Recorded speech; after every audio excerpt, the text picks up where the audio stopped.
اس وقت عالمی سطح پر یہودی جمع عیسائی بریکٹ میں کر لیجیے، اور امریکہ جمع یورپ یہ بریکٹ میں کر لیجیے، ان کا اندر معاملہ کیا ہے؟ اصل جو ہے اس میں پیچھے مائنڈ ہے، ماسٹر مائنڈ، سازشی ذہن، وہ یہود کا ہے۔ باقی عیسائی آلہ کار بن گئے ہیں۔ جو 100% آلہ کار ہے یہود کا وہ پروٹیسٹنٹس ہیں۔ پروٹیسٹنٹزم یہود ہی نے پیدا کرایا تھا، یہود ہی نے یورپ کے اندر سود کا رواج شروع کروایا، ورنہ سود حرام تھا وہاں پر بھی، یوزری بھی اور کمرشل انٹرسٹ بھی، دونوں حرام تھے، یہ یہودیوں نے کروایا۔ اور پھر پہلا بینک بنوایا ہے انگلستان کے اندر، بینک آف انگلینڈ، اور جو پوپ کے خلاف بغاوت کرائی تو پہلی بغاوت ہوئی انگلستان کے اندر، جو چرچ آف انگلینڈ علیحدہ ہو گیا پوپ سے، اور اسی کو یہودیوں نے قرار دیا یہ ہمارا ماڈرن اسرائیل ہے، یہ اسرائیل ہمیں دیا ہے گاڈ نے، یہ جو ہے برطانیہ۔ اس کے کچھ عرصے کے بعد یہی جو ہے ایکسوڈس ہوا ہے اور وہ امریکہ میں جا کے آباد ہوئے، لہذا امریکہ کو بھی جیوز نے کہا ہے دس از اندر اسرائیل، یہ ہے ہمارے اصل اسرائیل، ماڈرن اسرائیل یہ ہے، اس لیے کہ جو انہیں وہاں پر اقتدار حاصل ہوا ہے، جو قوت حاصل ہوئی ہے، جس قدر دولت انہوں نے وہاں جمع کی ہے، وہاں کے جس طریقے سے جکڑ لیا ہے حکومتوں کو، فرنگ کی رگے جہاں پنجے یہود میں ہے۔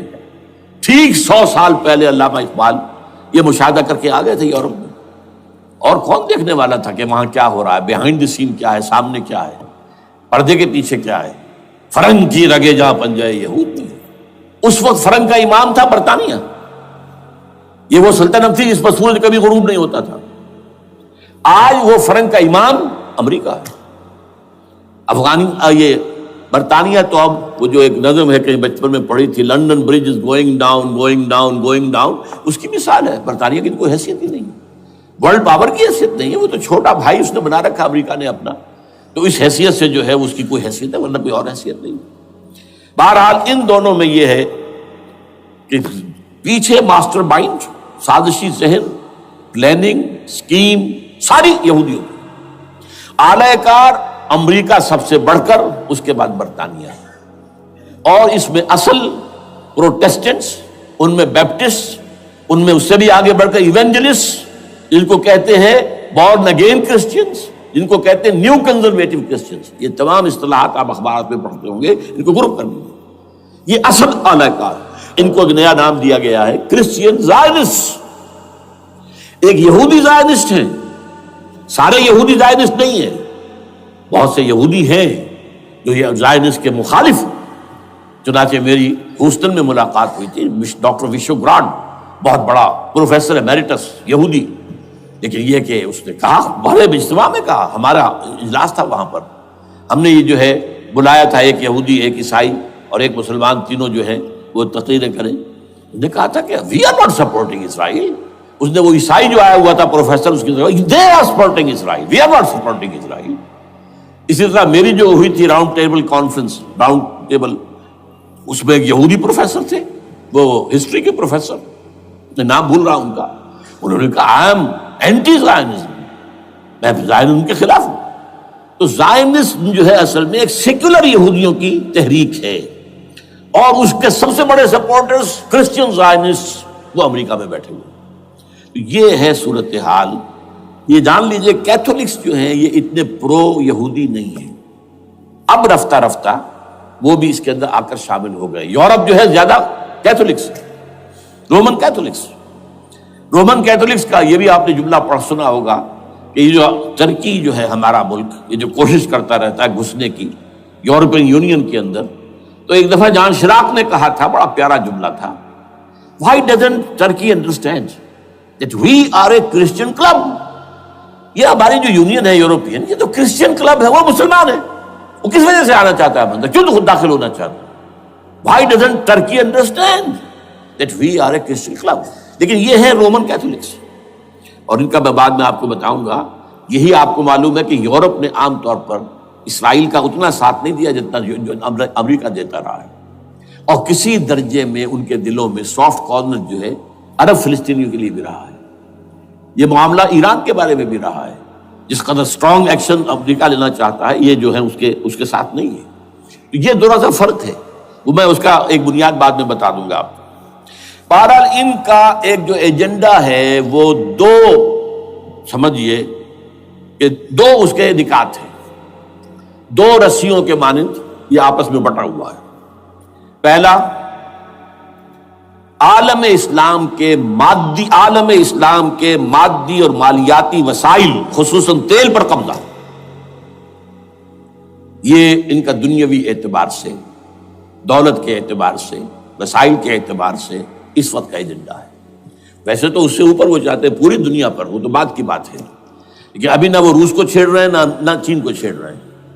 چین تو ان کا سب سے بڑا جو ہے بزنس پارٹنر ہے، سب سے بڑا، اور چین کو رفتہ رفتہ وہ اپنی لائن پر لا رہے ہیں۔ اب تو صرف یہ کہ وہ ایک پارٹی گورنمنٹ وہاں رہ گئی ہے جو کہ کمیونزم کے دور کی یادگار ہے، باقی ان کی جو اکانومی ہے وہ تو آ چکی ہے اسی رخ کے اوپر جو یورپ کی ہے، مغرب کی ہے۔ نمبر دو ایجنڈا کیا ہے؟ دنیا میں کہیں بھی اسلام کے بحیثیت ایک نظام زندگی ظاہر ہونے کا کوئی موقع نہیں دینا۔ We have to nip the evil in the bud at any cost۔ یہ ان کے ایجنڈے کا دوسرا بڑا ہے۔ یہ دو ہے انٹرٹوائنڈ، جیسے آپ لڑیوں کو بٹ دے کر رسی بناتے ہیں، ایسے یہ دو لڑیے ہیں۔ اسلام کا پولیٹیکل سوشو اکنامک سسٹم کہیں نہ آ جائے دنیا میں، ہو نہ جائے آشکارا شر پیغمبر کہیں، یہ ابلیس نے کنکلوڈ کیا ہے۔ وہ جو ابلیس کی مجلس شورا ہے، ہو نہ جائے آشکارا شر پیغمبر، کہیں ایسا نہ ہو کہ پیغمبر کی شریعت دنیا کے سامنے آ جائے، پیغمبر کا نظام آ جائے۔ الحذر، آئین پیغمبر سے 100 بار الحذر، حافظ ناموس زن، مرد آزما مرد آفری، یہ معاشرتی نظام ہو گیا۔ موت کا پیغام ہر نوع غلامی کے لیے، نہ کوئی فخور و خاکہ نہ گدائے رہنشی، یہ سیاسی نظام آ گیا، اور کرتا ہے دولت کو ہر آلودگی سے پاک و صاف، منعموں کو مال و دولت کا بناتا ہے امین۔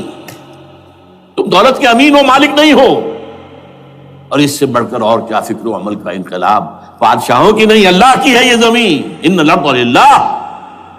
یہ نظام کہیں نہ آ جائے دنیا، یہ جس پہ کہ وہ خطرہ محسوس کر رہا تھا۔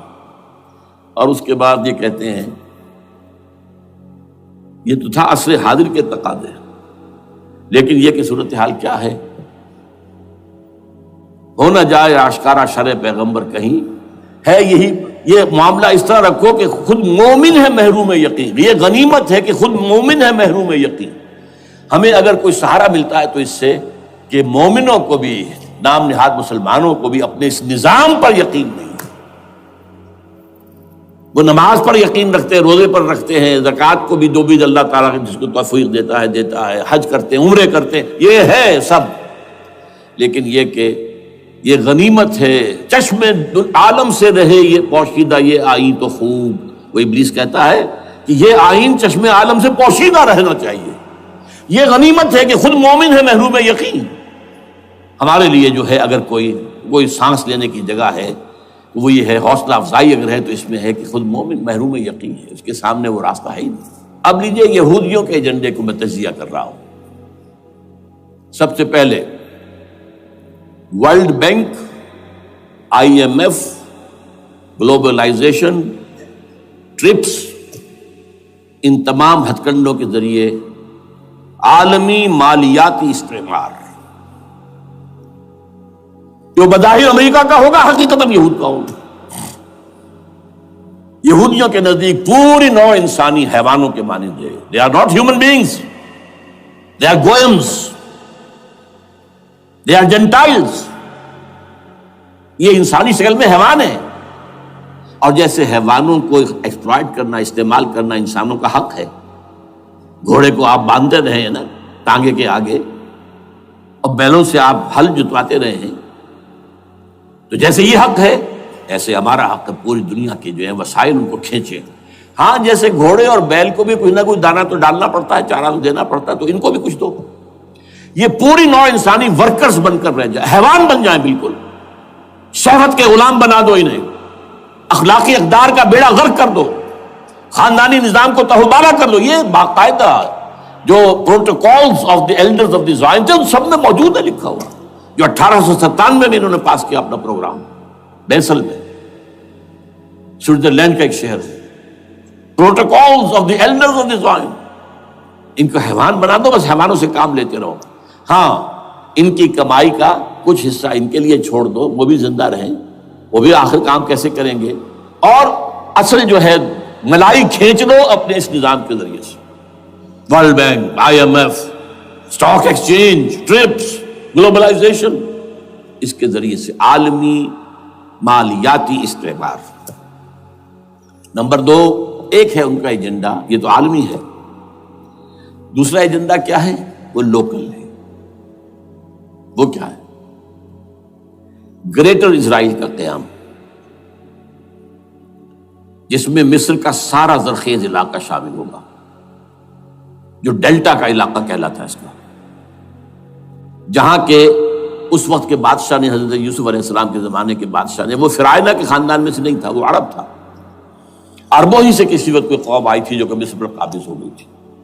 اس نے حضرت یوسف کے خاندان کو لا کے وہاں آباد کیا. بہترین جشن کا علاقہ کہلاتا ہے، بہترین. وہ کہتے ہیں ہمارا ہے، ہم رہے وہاں پر کئی 100 برس تک رہے. عراق ہمارا ہے، وہاں ہمیں قید میں رکھا گیا، نبوکدنضر لے گیا تھا. عرب کا شمالی حصہ جو ہمارا ہے، وہاں خیبر میں یہودی قلعے تھے، اور وہاں مدینے کے اندر جو ہے 3 قبیلے یہودی تھے جنہیں محمد نے صلی اللہ علیہ وسلم نے وہاں سے نکال باہر کیا تھا. یہ جارڈن یہ ترکی کا بھی کچھ حصہ ہمارا ہے. باقی پورا لبنان اور پورا فلسطین، یہ سب اس کے اوپر بنے گا ایک greater Israel. This is there local agenda. اور اس کے لیے ضروری ہے ایک بہت بڑی جنگ. ایسے آسانی سے نہیں ہو جائے گا. آرمگیڈون، جس کو حضور نے فرمایا الملحمۃ العظمیٰ، الملحمۃ الکبریٰ، بہت بڑی جنگ، جس کی خوفناکی اور تباہ ناکی کا اندازہ اس سے کیجئے. حضور فرماتے ہیں کہ اگر ایک باپ کے 100 بیٹے یا ایک دادا کے 100 پوتے ہوں گے تو ان میں سے 99 ختم ہو جائیں گے، ایک بچے گا. اور ایک جگہ فرماتے ہیں اتنی اموات ہوں گی، اتنی لاشیں ہوں گی کہ ایک نفاست پسند پرندہ جو ہے، جو گندگی پہ نہیں اترنا چاہتا.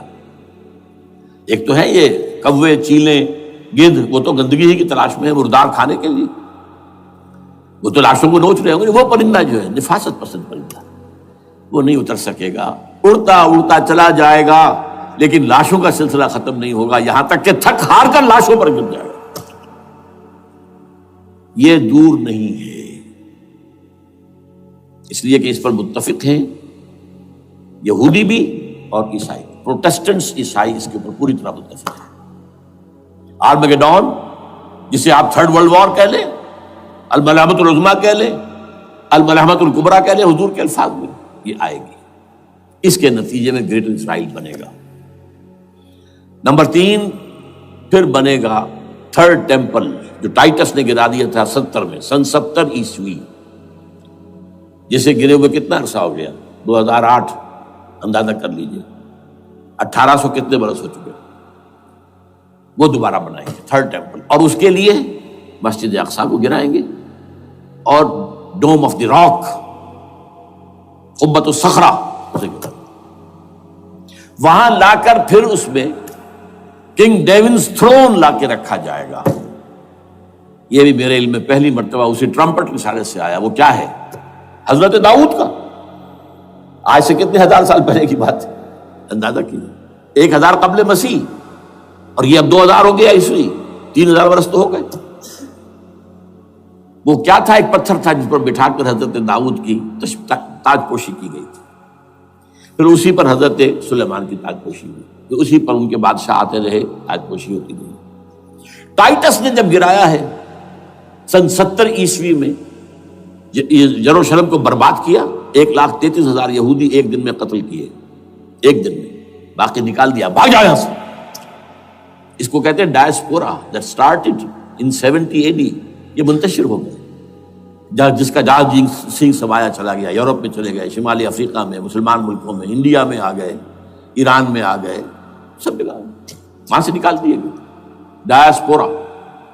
بہرحال وہاں سے وہ ٹائٹس وہ پتھر لے گیا، وہ روم میں لے گیا، روم سے کسی طرح وہ آئرلینڈ پہنچ گیا۔ آئرلینڈ پیور کیتھولک ملک ہے، آپ کو معلوم ہوگا، اور وہاں پر پروٹیسٹنٹس کی اور کیتھولکس کی جنگیں ہوتی رہتی ہیں۔ کبھی بھی شیعہ سنی مسلمانوں کی اس طور سے خانہ جنگی نہیں ہوئی ہے جیسے کہ وہاں ان دو عیسائیوں میں کیتھولکس اور پروٹیسٹنٹس میں ہوتی ہیں۔ وہ رومن کیتھولک ملک ہے بیچ میں۔ وہاں سے وہ انگلینڈ میں آیا، انگلینڈ میں جب آ گیا، بلکہ وہاں سے اسکاٹ لینڈ سے انگلینڈ میں پھر اس کو ایک کرسی کے اندر اس کی سیٹ کی حیثیت سے بنا کر ایک تھرون کی شکل دے دی گئی، اور وہ جو ویسٹ منسٹر ایبے ہے، برطانیہ کے پارلیمنٹ کے ساتھ جو چرچ ہے ویسٹ منسٹر ایبے، وہاں اس کو لا کے رکھ دیا گیا۔ اس وقت سے برطانیہ کے بادشاہوں اور ملکاؤں کی تاج پوشی وہاں ہوتی ہے۔ تو ایک یہ ہے کہ پھر اس کو لا کر وہاں رکھیں گے۔ اب یہاں سے اختلاف ہے، یہ نوٹ کر لیجیے، یہاں تک عیسائیوں کا یہودیوں کا ایجنڈا ایک، یہاں اختلاف ہے۔ یہودیوں کے نزدیک ان کا مسیح آئے گا اور وہ وہاں بیٹھ کر پوری دنیا پر راج کرے گا۔ وہ مسیح جس کی خبر دی گئی تھی شروع کی کتابوں میں، جو تورات کی ابتدائی کتابیں ہیں، وہ تو حضرت مسیح کی شکل میں آ گئے۔ دی پروفیسی واز فلفلڈ۔ یہودیوں نے نہیں مانا، انہیں تو قرار دیا جادوگر ہے، کافر ہے، مرتد ہے، ولد الزنا ہے، اور اپنے بس پڑتے سولی پر چڑھا دیا۔ وہ دوسری بات ہے، اللہ نے کیا کیا وہ ایک علیحدہ مسئلہ ہے۔ چنانچہ یہ کہ دی سچویشن از ویکنٹ، وہ مسیحا کی جگہ ابھی باقی ہے ان کی، and they are waiting for ہم۔ تو وہ آئے گا اور وہ یہاں اس تخت داؤد پر بیٹھ کر پوری دنیا پر حکومت کرے گا۔ عیسائیوں کا کہنا کیا ہے؟ ادھر حقیقت حضرت مسیح نازل ہوں گے، سیکنڈ کمنگ آف جیسس، جس کو ہم بھی مانتے ہیں، اگرچہ ہوگا کیسے، حالات و واقعات کا کیا ہمارے نزدیک رنگ ہے وہ کچھ مختلف ہے، وہ میں اس کو بیان نہیں کر سکتا۔ حضرت مسیح علیہ السلام پھر اس تخت پر بیٹھیں گے ان کے عیسائیوں کے مطابق۔ چنانچہ پوپ جو مر گیا ہے، پال سیکنڈ، اس کو یہ ٹرمپٹ والے کہتے ہیں شیطان، اور ان کا کہنا یہ ہے کہ اس شیطان نے the old ancient holy Roman empire کو ریوائیو کیا ہے یونائٹڈ یورپ بنا کر، اور ان کا مقصد کیا ہے کہ یہ فلسطین میں ایک رومن کیتھولک حکومت قائم کرنا چاہتے ہیں۔ یہودی اپنی حکومت چاہتے جو ہے، اور وہ اپنی حکومت چاہتے ہیں، یہ ان کا کہنا ہے۔ یہ میں نہیں جانتا کہ اس میں کس حد تک ان ایک دوسرے پر الزام درست ہے، لیکن جیسے کہ آپ کو معلوم ہے کہ انڈونیشیا کے اندر بھی ہوا تھا، ایک جزیرے کو تقسیم کر دیا، ایک حصہ جو ہے اس کا وہ رومن کیتھولک ریاست بن گیا ہے۔ شاید نائجیریا میں بھی اس طرح کا معاملہ ہوا ہے کچھ تھوڑے علاقے کے اندر، وغیرہ وغیرہ۔ تو یہ ہے، لیکن بہرحال یہ ان کا۔ عیسائیوں کا معاملہ کیا ہے؟ میں نے جیسا کہ بتایا کہ یہ تو اس ایجنڈے کے اندر متفق ہے، اور عیسائی بھی ورلڈ ڈومینیشن، مالیاتی جو ہے استعمار، اس کے لیے کوشاں ہیں، لیکن ان کے نزدیک حضرت عیسیٰ ابن مریم آئیں گے علیہ الصلوۃ والسلام، اور وہ حکومت کریں گے۔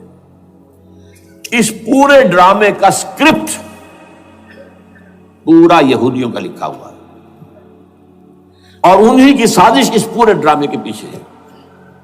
البتہ بظاہر اس ڈرامے کا بڑا کیریکٹر جس سے آپ ہیرو کہیں وہ امریکہ ہے، اور اس کے تابع یورپ بھی ہے۔ یہ ہے عالمی سطح پر معاملہ اس وقت۔ ویسے میری 2 کتابیں جو ہے اس پر، کتابچے ہیں، 4 سال پہلے میں نے اسی مقام پر 2 تقریریں کی تھی، ایک موجودہ عالمی حالات اور اسلام کا مستقبل، وہ دوسرا حصہ جو میں اس وقت نہیں چھیڑ رہا، ہوگا کیا اصل میں، جس میں یہ ہے کہ کہیں اسلامی ریاست قائم ہو، خلافت کا نظام قائم ہوگا کہاں ہوگا یہ میں بحث نہیں کر رہا۔ حضرت مہدی کا ظہور ہوگا، وہ آئیں گے عرب کے اندر۔ پھر یہ ہے کہ وہ جو گریٹر اسرائیل کے خلاف جہاد ہوگا، اور اللہ کرے گا کہ رفتہ رفتہ یہ ممالک جو ان سے لے لیے جائیں گے، یہاں تک کہ بالآخر ایک یہودی اعلان کر دے گا میں ہوں مسیح، جس کو کہ عیسائی بھی کہتے ہیں اینٹی کرائسٹ، اور یہ کہتے ہیں یہ بیپٹسٹ بھی کہ اینٹی کرائسٹ جو ہے وہ یہودی ہوگا، جبکہ کچھ عرصے پہلے بہت بڑا پروپیگنڈا ہوا تھا کہ اینٹی کرائسٹ جو ہے، دجال جو ہے، وہ تو مسلمان ہوگا، نہیں، لیکن وہ کہتے ہیں کہ ہوگا یہودی ہوگا، اور پھر اس یہودی کو قتل کریں گے حضرت مسیح، دی ریئل مسیح، اصل مسیح جو اٹھا لیے گئے درمیان میں، وہ آئیں گے، اور ان کے ہاتھوں دجال بھی قتل ہوگا، اور پھر مسلمانوں کے ہاتھوں ایک ایک یہودی ختم ہوگا، پھر ایک عالمی اسلامی ریاست قائم ہوگی حضرت مسیح کے ہاتھوں، اور وہاں پر حضرت مسیح ایک حدیث میں آتا ہے 40 برس تک پوری دنیا پر حکومت کرے گی۔ بہرحال یہ دوسرا پکچر ہے جو ہمارے سامنے، میں اس وقت کی تفصیل میں نہیں جا رہا، جو ان کے سامنے پکچر ہے وہ میں نے آپ کو بیان کر دیا۔ اب اس میں تجزیہ کیجئے افغانستان پر حملے کا اصل سبب، جو میں نے دو بتایا نا، دو لڑیاں ہیں ان کے ایجنڈے کی، ایک اسلام کہیں ظاہر نہ ہو جائے، اسلام کا نظام ظاہر نہ ہو جائے، اور ایک مسلمانوں کے مالیاتی خاص طور پر تیل کے وسائل پر قبضہ۔ اب افغانستان میں کیا ہوا ہے، یہ سارا معاملہ تھا اسلام کا راستہ روکنے کے لیے، کہ یہاں تو اسلام ایک شکل دکھا رہا ہے اپنی، اور اگر انہیں موقع مل گیا تو یہ تو ایک ایسی ویلفیئر اسٹیٹ قائم کر دیں گے، زکوٰۃ کا نظام قائم ہو جائے گا تو اعلیٰ ترین ویلفیئر اسٹیٹ قائم ہو جائے گی، اور اگر یہاں پر جو ہے یہ ساری سزائیں نافذ ہو گئی، معاشرہ کرائم فری ہو جائے گا، لوگوں میں محبت ہوگی، مساوات ہوگی، اور یہ کہ عام لوگوں کے لیے ویلفیئر ہوگا، اور یہ سامنے نظام آ گیا تو پھر ہمارا یہ نظام کیپٹلزم یہ کہاں رہے گا، اس کو تو منہ چھپانے کی جگہ نہیں ملے گی۔ لہذا افغانستان پر حملے کا اصل موٹیو یہ ہے۔ البتہ یہ ساتھ ہی یہ بھی تھا کہ افغانستان کے راستے سے سینٹرل ایشین سٹیٹس جو ہیں ان سے پائپ لائنیں لا کر، اور وہ پھر کہیں گوادر کے آس پاس سمندر تک لائے جائے، تاکہ ہم وہاں کے جو ہے ڈرین کر سکیں جو تیل اور گیس کے ذخائر ہیں سینٹرل ایشین سٹیٹس کے اندر جو مسلمان سٹیٹس ہیں، تو اس کے لیے راستہ جو ہے وہ لینا چاہتے تھے افغانستان سے۔ اب وہ جہاں تک افغانستان کا تعلق ہے وہ تو ان کے قبضے میں ہے، جب چاہے کر لیں۔ اب پاکستان کا معاملہ جو تھا وہ جیسا کہ میں نے کہا کہ اس کا راستہ وہ رک گیا، جبکہ انہیں واپس جانا پڑ گیا، لیکن انہوں نے افغانستان میں کوشش کی طالبان کے زمانے میں۔ یونیکال جو ہے ان کی سب سے بڑی جو ہے وہ کمپنی ہے، اس نے مذاکرات کیے، وہ دیکھ کر حیران رہ گئے کہ یہ ان پڑھ، یہ ملے ملاٹے جو ہیں یہ تو بڑے ٹف بارگینر ہیں، اس طریقے سے پاؤں جما کر طالبان نے جو ان کے ساتھ مذاکرات کیے ہیں اور ان سے اپنی شرطیں پیش کی ہیں کہ وہ گھبرا کر بھاگ گئے۔ یہ صورتحال بھی تھی افغانستان پر قبضہ کرنے میں، لیکن یہ ہے کہ اصل کیا تھا کہ وہ اسلام کی کوئی شکل دنیا کے سامنے نہ آنے پائے، جو ان کا میجر ہے۔ اسی لیے پورا عالم کفر جمع ہے، امریکہ، یورپ، روس، چین، سب جمع ہے، بھارت تو ہے ہی ہے، یہ سب جمع ہے۔ آپ نے یاد ہوگا جب لال مسجد کا حادثہ ہوا ہے اور ہمارا یہ بدبخت اور بدمعاش انسان، اس نے صرف خود جان بوجھ کر اسے بڑھایا، ایک پھنسی کو پھوڑا بنایا، اس میں پھر شگاف دیا اور شاباش لی ہے۔ امریکہ سے شاباش آ گئی، نیٹو سے شاباش آ گئی، رشیا سے شاباش آ گئی، چائنا سے شاباش آ گئی۔ وہ چونکہ محسوس کر رہا تھا کہ اندرون ملک تو میری اب کشتی ڈگمگا رہی ہے، ڈاواڈول ہے، I have to have more support from outside, اور for that I have to do it۔ کہ دیکھو میرے عین قلب میں پاکستان کے یہ پھوڑا نکل آیا تھا، یہ بنیاد پرستی کا اور یہ شدت پسندی کا اور یہ تنگ نظری کا اور یہ فلاں کا اور یہ دہشت گردی کا، اور میں نے دیکھو کیسے اس میں چیرا دیا ہے، کتنے لوگوں کو ختم کر دیا ہے۔ اچھا، اس میں یہ بھی ذہن میں رکھیے کہ افغانستان کے بارے میں یہودیوں کے علم میں ہے کہ حضور کی حدیثیں کیا ہے۔ حضور کی حدیث ہے یخرج من خراسان رایات سود، خراسان کے علاقے سے کالے جھنڈے لے کر فوجیں چلیں گی، لا یردھا شیء، کوئی طاقت ان کو رخ نہیں موڑ سکے گی، حتیٰ تنصب بیلیا، یہاں تک کہ وہ آ کے بیت المقدس میں جھنڈے گاڑ دیے جائیں۔ دے نو اٹ، یہ جان لیجیے یہ لوگ پڑھے لکھے لوگ ہیں۔ میں آپ کو ایک واقعہ سناتا ہوں۔ جب 1967 میں یہودیوں کو فتح ہوئی بہت بڑی، اور پورا یروشلم اب ان کے قبضے میں آ گیا، ایسٹ یروشلم جو کہ ابھی جارڈن کے قبضے میں تھا، تو جب موشے دایان تھا وہ کانا، وہ داخل ہوا فاتح کی حیثیت سے، تو اس کے ساتھ ایک ربائی تھا، بہت بڑا چیف ربائی، یہودیوں کا بہت بڑا عالم، اور وہ رو پڑا، تھا تو فتح کا وقت، خوشی کا، رویا۔ So this is the beginning of the end, یہ الفاظ آئے اخبارات کے اندر۔ گویا کہ اب یہ آخری ڈرامہ جو ہے شروع ہو گیا ہے. وہ آخری ڈرامہ انہیں معلوم ہے ان کی تباہی پر ختم ہونا ہے. اس میں حضرت مسیح کے نزول کے بعد یہ ٹرمپٹ والا بھی لکھتا ہے کہ 80% یہودی قتل ہو جائیں گے. اور میں سمجھتا ہوں کہ 20% اگر صحیح ہے اس کی بات تو وہ ہوں گے جو اب حضرت مسیح پر ایمان لے آئیں گے.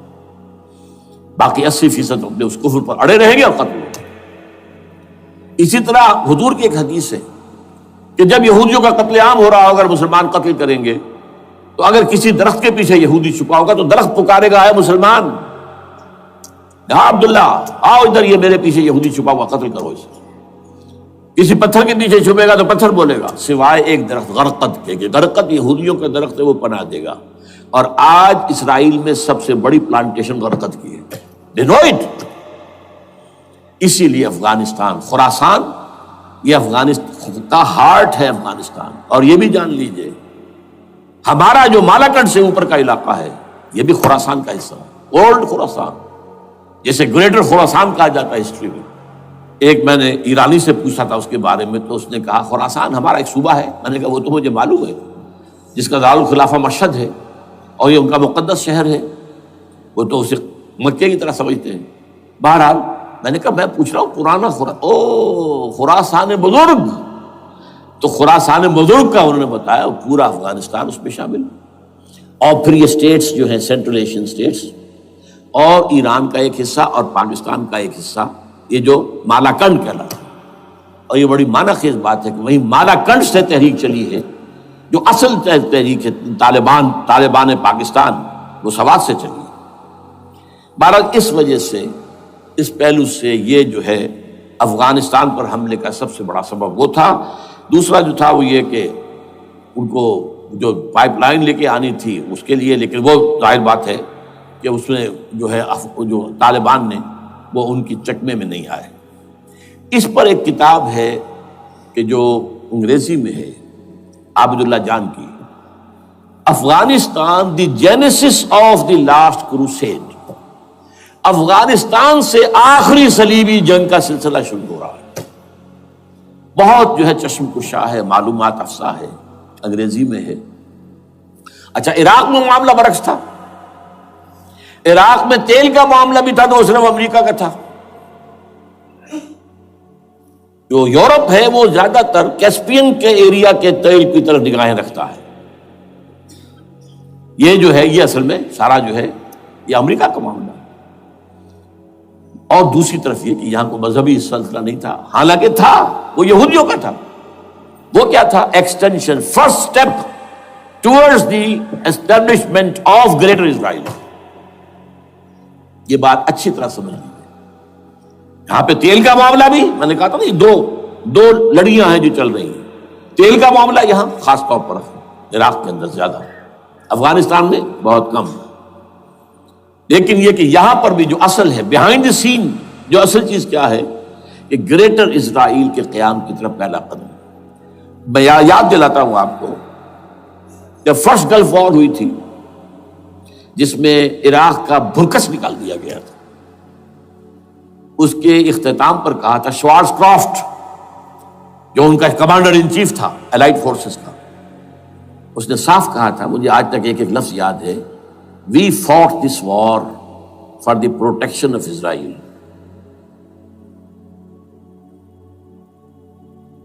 اور اب جو ابھی ہوا معاملہ، جب صدام گرا ہے، اس کا مجسمہ بھی گرا ہے، تو اس کے بعد وہ شخص، وہ بدبخت، وہ خبیث جو ابھی پڑا ہوا کومے میں، شیرون نے کہا تھا ان قریب عراق پر ہماری حکومت ہوگی. اور اس سے پہلے تو ہم صرف عراق میں سے یوفریٹس تک کا علاقہ مانگتے تھے، دریائے فرات تک کا. اب ہمارا مطالبہ یہ ہے کہ ہم تو در حقیقت دجلہ تک جائیں گے، دجلہ، تاکہ پورا کا پورا جو فرٹائل جو دو آبا ہے دجلہ اور فرات کے درمیان کا بہترین علاقہ، وہ سارا ہمارے پاس. اس سے آپ اندازہ کر لیجیے کہ یہ دونوں چیزیں جو ہیں دونوں جگہ موجود ہیں. وہاں مذہبی زیادہ ہے افغانستان کا، لہذا یہاں بہت بڑی جو ہے کولیشن بن گئی. عراق میں تو وہ کولیشن نہیں بن سکی. یورپ بھی ساتھ نہیں آیا، یورپ بھی ساتھ نہیں آیا. امریکہ had to go it alone, اسے کرنا پڑا ہے. زیادہ سے زیادہ کوئی ٹوکن، آسٹریلیا کا کوئی ٹوکن معاملہ جو ہے وہ برطانیہ کا کچھ شاید ٹوکن ٹائپ جو ہے وہی یہ کامن ویلتھ پرانی جو ہے چلی آ رہی ہے، اس میں شاید کینیڈا کا، باقی تو کوئی نہیں۔ یہ جو آل ورلڈ کولیشن بنی تھی وہ افغانستان کے خلاف کیوں ہے؟ یہاں سے اسلام کی ریسرجنس کا اندیشہ ہے۔ یخرج من خراسان رایات سود لا یردھا شیء حتی تنصب بایلیا۔ حضور کے زمانے میں ایلیا جو ہے وہ کن کے قبضے میں تھا؟ عیسائیوں کے۔ اس کے بعد ہمارے قبضے میں آیا، لیکن پھر کروسیڈرز نے ہم سے لے لیا تھا، اور 88 برس وہ عیسائیوں کے پاس رہا، 1099 عیسوی سے لے کر 1187 تک۔ اب پھر یہود کا قبضہ ہے، پہلے عیسائیوں کا تھا، اب یہود کا۔ اب ان سے لینا واپس، پہلی مرتبہ بھی عرب نہیں لے سکے تھے، کھونے والے عرب تھے، واپس لینے والا کرد تھا، صلاح الدین ایوبی رحمۃ اللہ علیہ۔ اب بھی کھونے والے عرب ہیں، مصر اور شام اور اردن، تینوں کا مقابلہ کیا اس نے، اسرائیل نے، اور قبضہ کیا پورے ویسٹ بینک پر، گولان ہائٹس پر، سینائی پیننسولا پر، اور یہ کھو دیا ہم نے اپنے ہاتھ سے۔ اور اب بھی عربوں میں تو کوئی دم نہیں ہے، کوئی جان نہیں ہے، ان کو عیاشیوں نے، دولت مندی نے بالکل تباہ و برباد اور کھوکھلا کر کے رکھ دیا۔ بہرحال یہ جو چیزیں میں نے آپ کو بتائی ہیں، یہ تو وہ پلانز ہیں جو سب شیاطین جن و انس کے پروگرام ہیں۔ وہ جیسے کہ کبھی کہا تھا خمینی صاحب نے، شیطان بزرگ، دی گریٹسٹ شیطن، امریکہ، اصل میں امریکہ، اور اس کے پیچھے حقیقت میں یہود، سامنے امریکہ، پیچھے یہود۔ بالفعل کیا ہوگا یہ تو پھر اللہ ہی جانتا ہے کیا ہوگا۔ وَمَكَرُوا وَمَكَرَ اللَّهُ، کافر اپنی چالیں چلتے ہیں، اللہ اپنی چال چلتا ہے۔ اور سَنَسْتَدْرِجُهُم مِّنْ حَيْثُ لَا يَعْلَمُونَ وَأُمْلِي لَهُمْ إِنَّ كَيْدِي مَتِينٌ۔ اے نبی آپ گھبرائیں نہیں، ہم ان کافروں کو رفتہ رفتہ وہاں سے لے آئیں گے جہاں سے آپ کو بھی، جہاں انہیں احساس تک نہیں ہوگا کہ یہ تو گرفت میں آ رہے ہیں، ٹریپ ہو رہے ہیں، اور ابھی ذرا میں انہیں ڈھیل دے رہا ہوں۔ میں املی لہم ان قیدی متین، میری چال بہت مضبوط ہے۔ وہ اللہ کیا کرے گا وہ میں نے آپ کو بتایا، جھلک دکھا دی ہے۔ انشاءاللہ اسی علاقے میں پاکستان اور افغانستان، اور اس کا ہارٹ ہوگا یہ پشتونستان، سرحد اور مشرقی افغانستان مل کر پشتونستان، پشتون اسی مشرقی اس میں ہے، پاکستان کا مغربی صوبہ ہے، شمال مغربی سرحدی صوبہ، یہ ہارٹ، اور پھر پاکستان اور افغانستان، انشاءاللہ یہی ہوگا۔ اور پھر یہ کہ یہاں سے فوجیں جائیں گی جو حضرت مہدی کی حکومت جمائیں گی عرب کے اندر۔ عربوں میں جان نہیں ہے کہ وہ مہدی کی حکومت کو جما سکے۔ یخرج ناس من المشرق یؤتون للمہدی یعنی سلطانہ، مشرق کی طرف کے کسی ملک سے فوجیں آئیں گی جو مہدی کی حکومت قائم کریں، عربوں میں دم نہیں۔ بہرحال ہوگا کیا وہ میں نے کہا کہ یہ تو اللہ کے ہاتھ میں ہے۔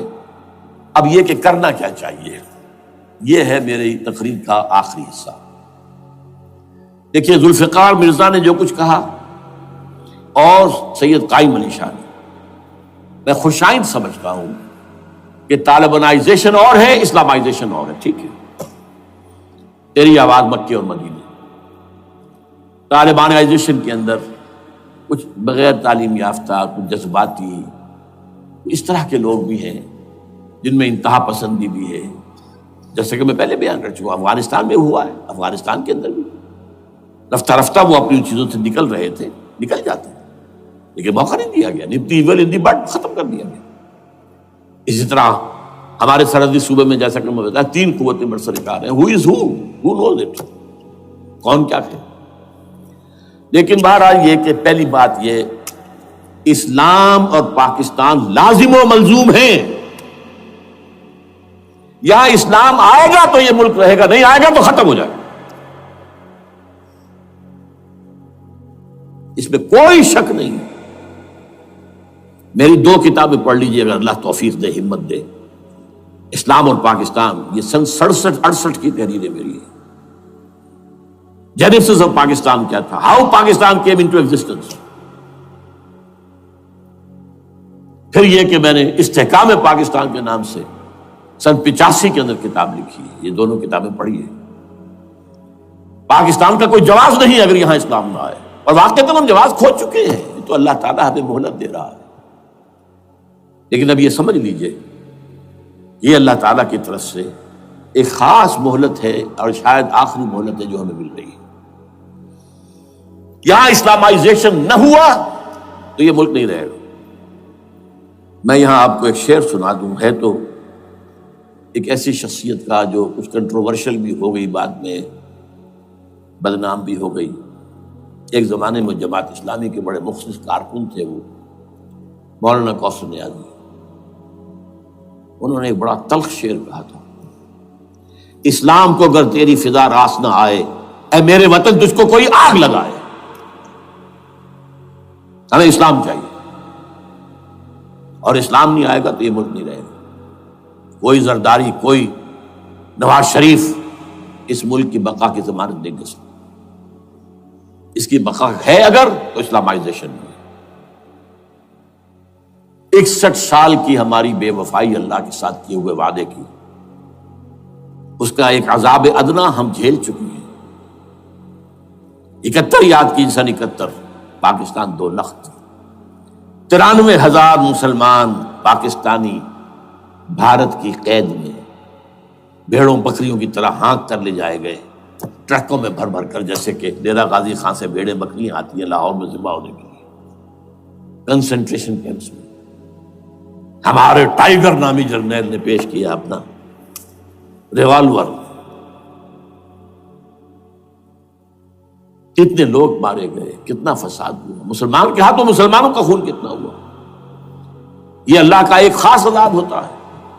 میں نے وہ آیت آپ کو سنائی تھی، قل هو القادر على ان يبعث عليكم عذابا من فوقكم او من تحت ارجلكم.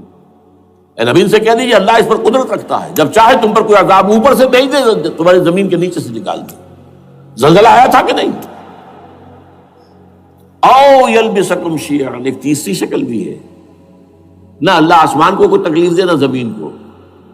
زمین پھٹے گی تو آدمی جائے گا نا اندر، بلکہ تمہیں گروہوں میں تقسیم کر کے او یلبسکم شیعا فیذیق بعضکم بعض بعض، تو ایک دوسرے کی قوت کا ایک دوسرے کو مزہ چکھائے. تم خود ایک دوسرے کے گلے کاٹو.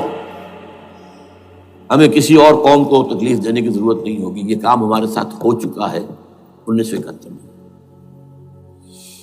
بہرحال اب اس کے بعد بھی تاخیر تو ہماری جو کی تو ہے. اب ہم اس جگہ پر پہنچ گیا کہ شاید اب عذاب الاکبر آنے والا ہے. وہ آیت بھی میں نے شروع میں پڑھی تھی، وَلَنُذِيقَنَّهُم مِّنَ الْعَذَابِ الْأَدْنَىٰ دُونَ الْعَذَابِ الْأَكْبَرِ لَعَلَّهُمْ يَرْجِعُونَ. چھوٹا عذاب آیا سن 71 میں پاکستان. بہرحال مغربی پاکستان تو برقرار رہا، اس کا نام بھی پاکستان رہا. اب شاید بڑا عذاب آ رہا ہو، بلکنائزیشن جس کے نقشے جو ہیں دنیا میں شائع کیے جا چکے ہیں. اور اس اسلامائزیشن کے لیے جو میں کہہ رہا ہوں کہ اس کے بغیر یہاں پاکستان نہیں رہے گا، اس کے لیے اس کی جو دستوری، تدریجی، قانونی، پرامن اگر راستہ اختیار نہ کیا گیا تو ملیٹنسی بڑھے گی. یہ رکنے والی نہیں ہے.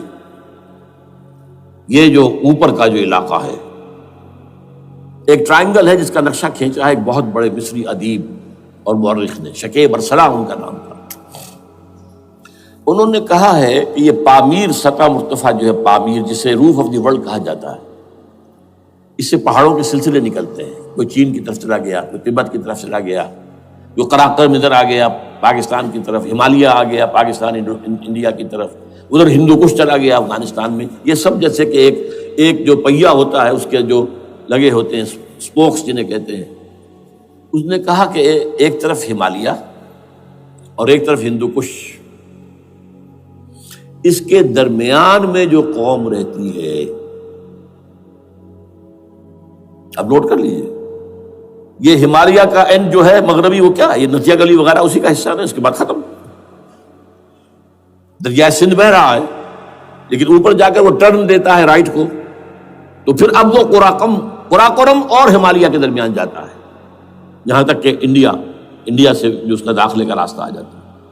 لیکن یہ جو ہے یہ درمیانی راستہ، یہ اصل میں ہندو کش ادھر اور ہمالیہ ادھر، اس کے درمیان جو قوم آباد ہے، اور اس ٹرائنگل کا بیس ہے مالاکنڈ کا پہاڑ، مالاکنڈ، ہمالیہ، ہندو کش۔ اس ٹرائنگل میں جو قوم آباد ہے، شکیب ارسلان کہتا ہے اگر پوری دنیا میں اسلام کی نبضیں ڈوب جائیں تب بھی یہاں کے لوگوں میں اسلام کی نبض چلتی رہے۔ یہ وہ علاقہ ہے جہاں سے پاکستان کے طالبان کا آغاز ہوا، جہاں سے پرامن تحریک چلی تھی، اس کا راستہ روک دیا گیا۔ اب وہ شدت پسندی پر آ گئے، اور یہ شدت پسندی بڑھے گی اگر آپ نے تشدد سے روکا، اگر امریکہ کے چمچے بنے رہے، اگر امریکی ایجنڈے ہی کو پورا کرتے رہے اور اپنے لوگوں کو مارتے رہے، تو جواب میں دریک چراغ حقیقت کو گل کیا تم نے تو موج دودھ سے صد آفتاب ابھریں گے۔ یہ اب جو آ رہے ہیں، کہاں سے آ رہے ہیں آپ کے یہ خودکش حملہ آور؟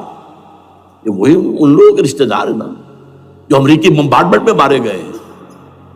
کتنے ہیں جن کے بچے ختم ہو گئے، بیٹے مر گئے۔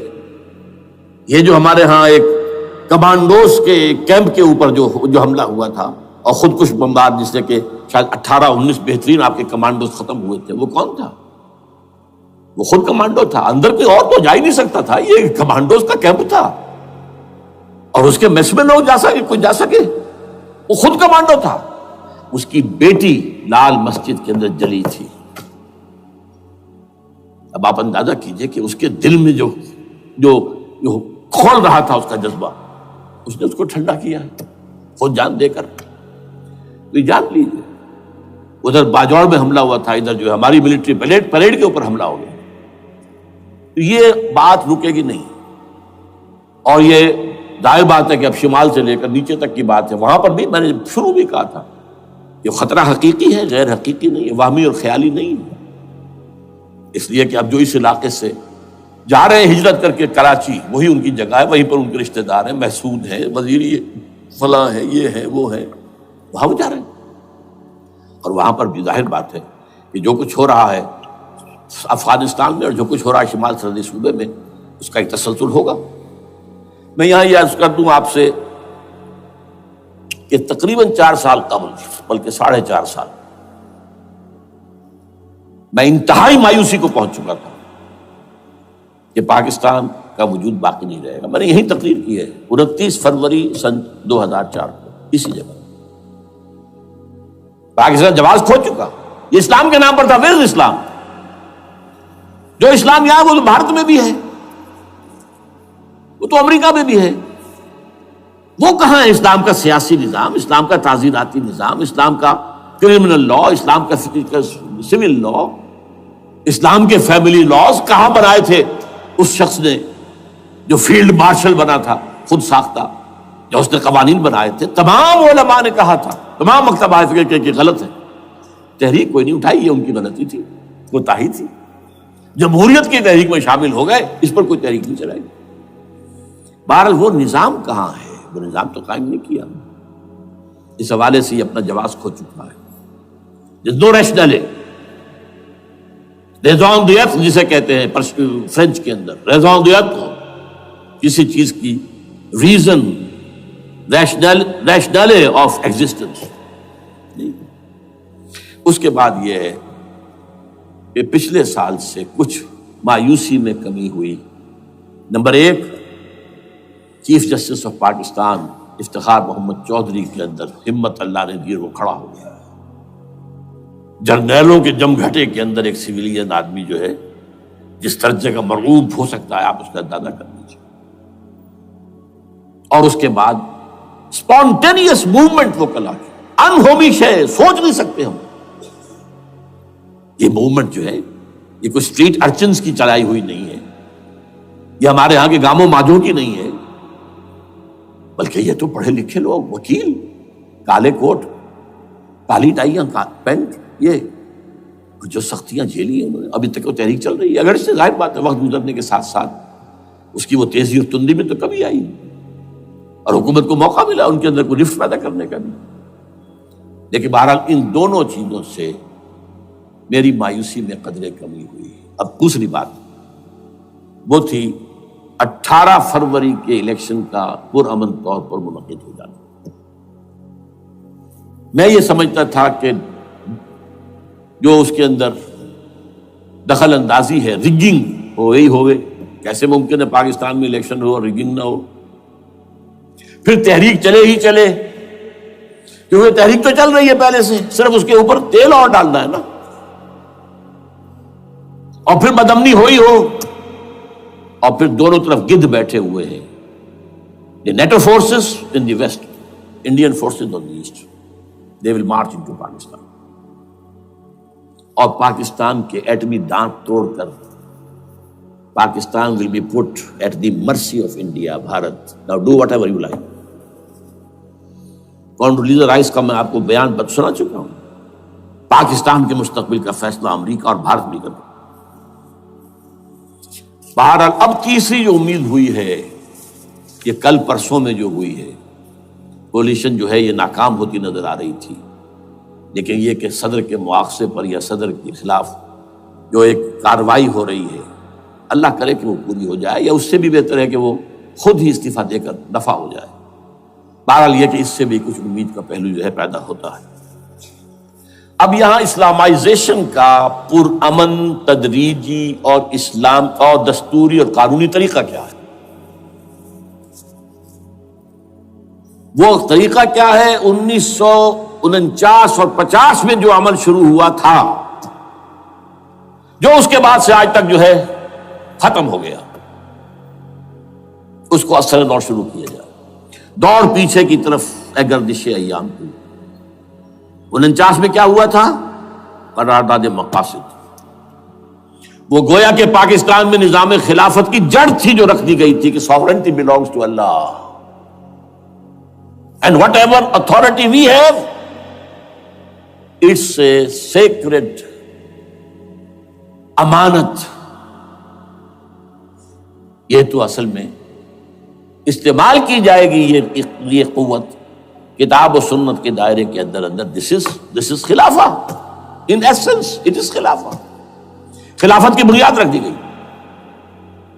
اس سے پہلے 48 میں سن 47 کی ایک تقریر کی وجہ سے جو غلط فہمی پیدا ہوئی تھی قائد اعظم کی، 11 اگست کی، اس کا انہوں نے کراچی کے ہائی کورٹ بار ایسوسیشن میں جا کے کہہ دیا تھا، کچھ لوگ شرارت کے ساتھ یہ پروپیگنڈا کر رہے ہیں کہ پاکستان میں دستور شریعت پر مبنی نہیں ہوگا، یہ فتنہ ہے، غلط کہہ رہے ہیں، نفی کر دی تھی۔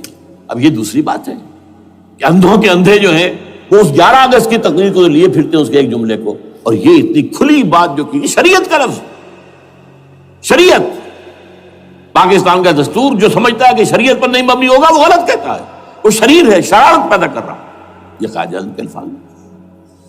بہرحال اس کے بعد ایک عمل کیا ہوا تھا سن 50 میں، یہاں کے سیکولر عناصر نے ایک بڑا شور مچایا، کس کا اسلام لاؤ گے؟ شیعہ کا، سنی کا، دیوبندی کا، بریلوی کا، وہابی کا، کس کا اسلام؟ اللہ تعالیٰ غریق رحمت کرے ان بزرگوں کو، پاکستان کے تمام مذہبی مکاتب فکر کی ٹاپ کی قیادت جمع ہو گئی کراچی میں، شیعہ بھی، اہل حدیث بھی، بریلوی بھی، دیوبندی بھی، 31 علماء، جماعت اسلامی بھی، مولانا مودودی بھی اس میں تھے۔ انہوں نے 22 پرنسپلز ایگریڈ اپون، دستور بنانے کے لیے یہ 22 پرنسپلز ہیں، حاضر بناؤ دستور۔ اب کوئی دلیل نہیں رہی، کوئی عذر نہیں رہا، تمام مکاتب فکر کے لوگ جمع۔ بعد میں ہوا کیا ہے، اس میں کس کا کتنا رول ہے، یہ بڑی درد بھری داستان ہے، میں اس وجہ کو چھیڑنا نہیں چاہتا۔ حاصل کیا ہے، وہاں سے ہمارا پروسیس ڈیریل ہوا، کچھ اپنوں کے کیے، کچھ بیرونی دباؤ کے تحت۔ قرارداد مقاصد کی سزا دی گئی لیاقت علی خان کو، تم نے پاس کرائی ہے، اسے ایسے قتل کیا گیا کہ سراغ تک نہیں ملا کہ کس نے قتل کیا۔ یہ ایسے تو نہیں ہوتا، اس میں پیچھے بڑے بڑے کریکٹرز، بڑے بڑے کردار۔ اب اس کے بعد وہ عمل کیسے شروع ہو؟ ضیاء الحق نے جو ایک ادارہ قائم کیا تھا فیڈرل شریعت کورٹ، اصولی اعتبار سے بہترین قدم تھا۔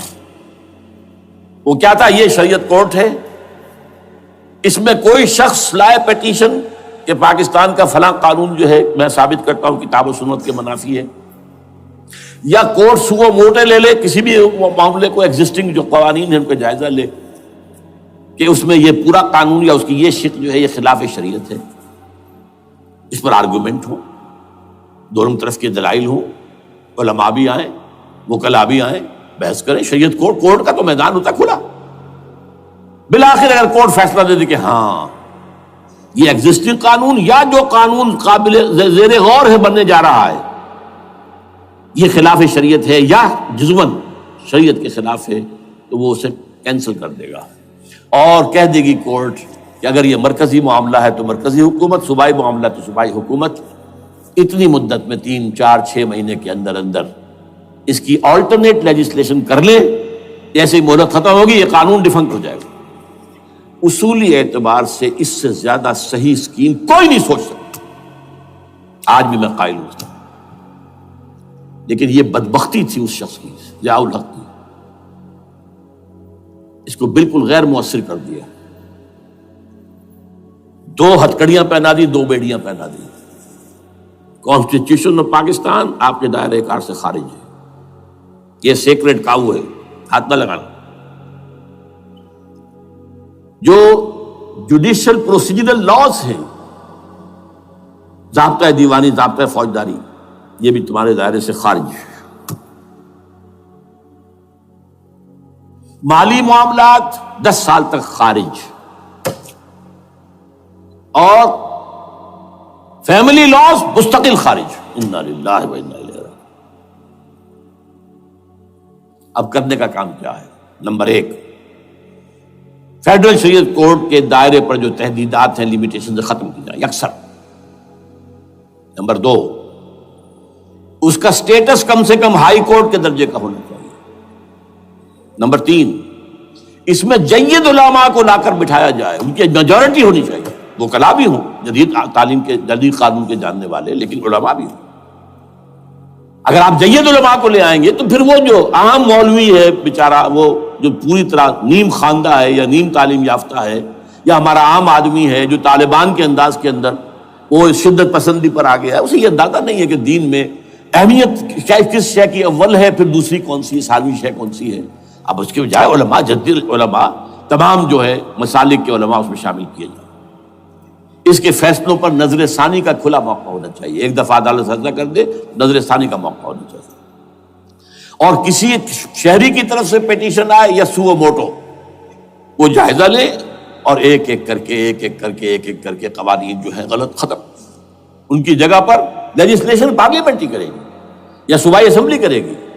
کورٹ کا کام لیجسلیشن نہیں ہے، وہ یہ کہہ سکتا ہے کہ یہ بھائی یہ معاملہ جو ہے شریعت سے تجاوز کر گیا ہے، یا فلاں جو قانون تم بنانے چلے اس کی یہ شق جو ہے شریعت کے خلاف ہے، بس فیصلہ یہ دے گی۔ ظاہر بات ہے لیجسلیشن اس کا کام نہیں، لیجسلیشن جو کرے گی آپ کی نیشنل اسمبلی کرے گی، آپ کی صوبائی اسمبلی کرے گی، لیکن وہ اس کا متبادل قانون لے آئیں اور پہلا قانون ختم ہو جائے گا۔ اچھا، اس عرصے کے دوران جو کونسل آف اسلامک آئیڈیالوجی پر ارب روپیہ خرچ ہوا ہے، اس کی رپورٹوں کے انبار لگ گئے ہیں، کسی ایک سفارش کو بھی آج تک پارلیمنٹ میں پیش نہیں کیا گیا، اور اس میں جید علماء رہے ہیں اور تمام مکاتب فکر کے علماء رہے ہیں۔ ان کی رپورٹوں کو رفتہ رفتہ پارلیمنٹ کے سامنے لایا جائے اور ان کے ذریعے سے نئی قانون سازی کی جائے۔ اگر آپ یہ قانونی دستوری راستہ کھول دیں گے اور تجدیداً اس طریقے سے Islamization of laws of Pakistan ہو جائے تو ظاہر بات ہے کہ پھر جو دہشت گرد ہیں، دہشت پسند ہیں، جن کو آپ خطرہ کہہ رہے ہیں، خطرہ، طالبان آنند، طالبان آ گئے، طالبان آ رہے ہیں، اب ڈرو اور بچو اور مقابلے کی تیاری کرو اور اسلحہ تیار کرو، اگر یہ کام کریں گے تو پھر ظاہر بات ہے کہ وہ تو فساد ہوگا، اور فساد کا نتیجہ کیا نکلے وہ اللہ ہی بہتر جانتا ہے۔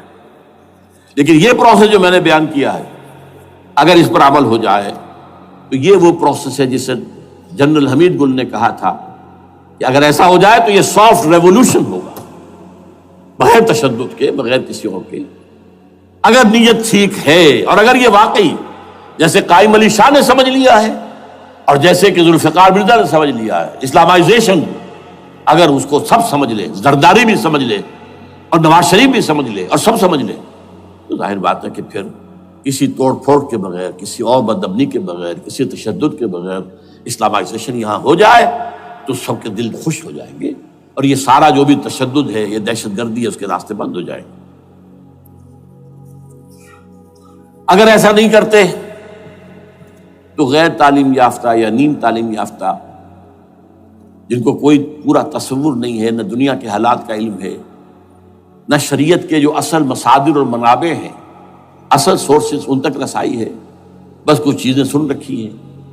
یہ تو معلوم ہے انہیں کہ داڑھی رکھنی ہے، سنت ہے، لیکن یہ کہ یہ فرض تو نہیں ہے بھائی، پھر اس کی کوئی خاص مقدار تو معین نہیں ہے، یہ تو نہیں جانتے۔ ویڈیوز ہیں، آڈیوز ہیں، ان میں گانے ہیں، اس میں آپ کو معلوم ہے کہ عریانیت ہے، جو بھی ویڈیوز ہیں، اور وہ تو ان کو جلائیں گے ان کی دکانوں کو۔ آپ تعلیم دے رہے ہیں لڑکیوں کو، وہ جانتے ہیں جو تعلیم آپ دینا چاہتے ہیں، آپ تو ڈانس کی تعلیم کو بھی وہاں پر نافذ کر رہے ہیں۔ آپ نے تو تعلیم کا شعبہ ہی دے دیا اسماعیلیوں کے ہاتھ میں، لہذا ان کا تو رد عمل ہوگا، ہوئے۔ اس کا راستہ اگر روکنا ہے تو اس پروسیس سے جو میں نے بیان کر دیا ہے، جس کو میں بیان کر رہا ہوں نہ معلوم کب سے۔ نواز شریف صاحب، ان کے والد میاں محمد شریف صاحب مرحوم، اور شہباز شریف صاحب اور عباس شریف صاحب چاروں میرے پاس آئے تھے، 2 دفعہ آئے تھے، اور میں نے یہ ترمیمی بل پیش کیا تھا جس کے آئٹم میں نے آپ کو گنوا دیے۔ بہرحال نہیں کیا کچھ انہوں نے، لیکن یہ کہ اگر یہ نہیں کریں گے تو یہ کہ دوسری طرف یہ سمجھ لیجئے اس وقت پاکستان کے دینی مدرسوں میں شدید تحریک چل رہی ہے۔ لال مسجد یہ ایک سمبل بن چکا ہے، یہ ایک علامت ہے، اور یہ ملیٹنسی کی طرف بہت بڑی تعداد میں، خاص طور پر جو طالب علم ہیں عربی مدارس کے، طالبان کی سورس یہی تو ہے نا، یہی تھے جن سے کہ افغانستان میں طالبان ابھرے تھے اور یہیں سے پاکستان کو ابھر رہے ہیں۔ ان کے اندر شدید لہر ہے، اور کوئی بہت بڑا فساد ہو گیا اگر خدا نہ خواستہ تو that will be the end of Pakistan. اس سے بچنا ہے تو وہ راستہ اختیار کریں جو میں نے بیان کر دیا ہے، جو میں سال سے بیان کر رہا ہوں۔ دستور کا ترمیمی بل بنا کر دیا ہے، اسے عام بھی کیا ہے۔ البتہ اس عرصے میں ظاہر بات ہے کہ ہم کیا کریں گے، ہمارا کوئی پروگرام کسی ملیٹنسی کے طرف جانے کا نہیں ہے، ہم اسے مفید نہیں سمجھتے بلکہ مضر سمجھتے، یہ کاؤنٹر پروڈکٹیو ہے۔ ہمارے سامنے پروگرام کیا ہے؟ سے نکاتی پروگرام، بڑے پیمانے پر دعوت ایمان بذریعہ قرآن، نمبر 1۔ میری تمام سرگزشت کھوئے ہوئوں کو جستجو، میری سرگزشت جو ہے 50 سال سے اسی میں ہے، قرآن کا پڑھنا، پڑھانا، سیکھنا، سکھانا، عام کرنا، اور الحمدللہ ایک بڑی ٹیم تیار کر دی ہے میں نے اللہ کے فضل سے، جو یہ کام کر رہی ہے۔ دعوت ایمان بذریعہ قرآن، اور جو ایمان واقعتاً لے آئیں، جس کا ثبوت ہوگا شریعت پر عمل، جس چیز پر عمل کیا جا سکتا اور نہیں کرتے تو آپ مجرم۔ ہاں ظاہر بات ہے اس سے ایک حصہ ایسا ہے جس پر آپ عمل نہیں کر سکتے جب تک کہ نظام نہ بدل جائے، چور کا ہاتھ میں نہیں کاٹ سکتا، آپ نہیں کاٹ سکتے، لیکن جتنے پر عمل ممکن ہے اس پر عمل۔ ایسے لوگوں کو آرگنائز کیا جائے، بیعت کا نظام، مسنون نظام، قرآن میں معصور، مسنون، منصوص، یہ سارا نظام اس کی بنیاد۔ ایک آدمی کا، وہ آدمی کہے کہ بڑھو تو بڑھو، وہ کہے کہ رک جاؤ تو رک جاؤ۔ نمبر 3، ان لوگوں کا تزکیہ، اور میں بتا چکا ہوں تزکیہ اور تربیت۔ تزکیہ کس بات کی؟ کوئی امنگ، کوئی ولولہ، کوئی مقصد، کوئی تمنا دل میں نہ رہے سوائے اللہ کی رضا کے۔ حکومت مطلوب نہ ہو، اقتدار مطلوب نہ ہو، مال و دولت مطلوب نہ ہو، اللہ کی رضا اور آخرت کی فلاح۔ ہر تمنا دل سے رخصت ہو گئی، حضرت مجذوب کا مصرع، اب تو آجا، اب تو خلوت ہو گئی، اے اللہ تو آجا میرے دل میں، میرے دل سے ہر تمنا نکل چکی ہے، خلوت ہے۔ اور تربیت کس کی؟ کہ تیاری ہو جائے اس بات کی کہ تن من دھن سب لگا دیں گے، جان بھی دے دیں گے جب موقع آئے۔ چوتھا کیا؟ کہ جب تک یہ تعداد کافی نہ ہو، یہ نہیں ہے کہ 150 آدمی لے کر کسی ایک جگہ پر کسی لال مسجد کو ہم مرکز بنا کر بیٹھ جائیں، نعرہ لگا دیں، ملکیر جماعت، اور وہ بھی معتدل تعداد پہ، وہ جب تک نہیں ہوتی تو ہم یہی تین کام کریں گے. دعوت ایمان بذریعہ قرآن، تنظیم بذریعہ بیعت، مسنون بیعت، تزکیہ اور تربیت کرتے رہیں گے. بانشہ درویشی در ساز دمادم زن، یہی کام کرتے رہو. نو ملیٹنسی، نو الیکشنز. لیکن جب تعداد کافی ہو گئی تو ایک منظم اور پرامن مطالباتی اور احتجاجی تحریک، توڑ پھوڑ نہیں، گھراؤ جلاؤ نہیں، جیسے گاندھی نے شروع کی تھی، نمک بناؤ تحریک، سول ڈس اوبیڈینس. لیکن کسی نے کوئی توڑ پھوڑ نہیں کی تھی. اپنے سر ان کے پھوٹے ہیں بڑے سے بڑے لیڈروں کے، مولانا ابوالکلام آزاد اور پنڈت جواہر لال نہرو کے سر پھٹے ہیں. ہزارہ لوگ جیلوں میں گئے ہیں، انہوں نے کسی کو کچھ نہیں کہا. کسی کا نقشہ ایرانیوں نے دکھایا، 20,000 سے لے کر 30,000 تک جانیں دے دی، ہتھیار نہیں اٹھائے. اس لیے کہ ہتھیار بھی استعمال کرو گے تو اوپر جو حکومتیں ہیں ان کے پاس تو بے تحاشا فوج ہے، ان کے پاس ٹینک ہے، ان کے پاس ہوائی جہاز ہیں، ہیلی کاپٹرز ہیں، گن شپ ہیلی کاپٹرز ہیں. کیا نہیں ہے؟ پرامن منظم مطالباتی اور احتجاجی تحریک. اللہ کرے کہ ہمیں اس کے لیے جو مہلت درکار ہے وہ مل جائے. ہمیں معلوم نہیں کہ کہیں وہ مہلت ختم ہی نہ ہو رہی ہو. لیکن اگر ہم آخری سانس تک اس کام میں لگے رہیں گے تو انشاءاللہ اللہ تعالیٰ کے ہاں ہم معذور قرار پائیں گے. اللہ تعالیٰ جو ہے ہمیں درگزر ہم سے فرمائے گا کہ جو کچھ میں کر سکتا تھا اللہ میں کرتا رہا، آخری دم تک کرتا رہا. اگر یہ ہے تو اپنی تو کامیابی ہے، باقی کیا ہوتا ہے ملک کا میں کچھ نہیں کہہ سکتا.